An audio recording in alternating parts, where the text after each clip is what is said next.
રાજસ્થાન અને ગુજરાતને જોડતી છાપરી બોર્ડર પર વાહન ચેકિંગ હાથ ધરાયું હતું. અંબાજી પોલીસ દ્વારા વાહન ચેકિંગની કડક કાર્યવાહી કરવામાં આવી રહી છે. રાજસ્થાનથી ગુજરાતમાં આવતા તમામ વાહનોનું સઘન ચેકિંગ હાથ ધરાયું હતું. સમગ્ર રાજ્યમાં ગૃહમંત્રી અને ડીજીપીના આદેશ બાદ અંબાજી પોલીસ ખડેપગે જોવા મળી હતી. એએસપી અને પીઆઈ સહિતનો પોલીસ કાફલોએ છાપરી બોર્ડર પર વાહન ચેકિંગની કામગીરીમાં જોતરાયો હતો.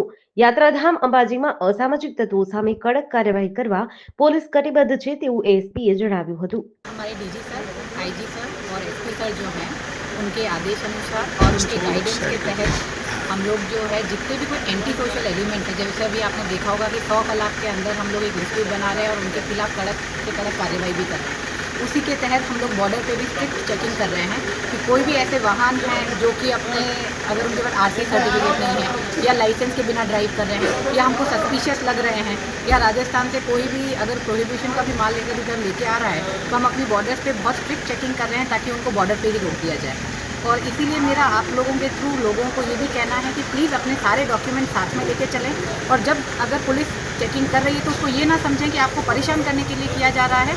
वो एक चेकिंग है जो बॉर्डर पे करी जाती है ताकि कोई भी एंटी सोशल एलिमेंट है या कोई जो चीज़ें अलाउड नहीं है वो हमारे गुजरात बॉर्डर को क्रॉस करके अंदर ना आ सके। और अभी हमने जो अगर आप देखेंगे तो पिछले इसी साल के अंदर हमने 100 से ज़्यादा व्हीकल डिटेन किए हैं 207 के तहत। 1 लाख से ज़्यादा हमने आरटीओ का दंड किया है और 1 लाख से ज़्यादा हमने जो है स्पॉट फाइन किए हैं मेरे डिवीज़न के अंदर।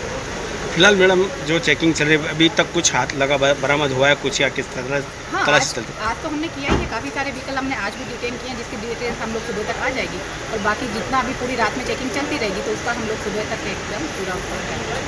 जेडीसी न्यूज़ સાથે પ્રકાશ મીણા, બનાસકાંઠા।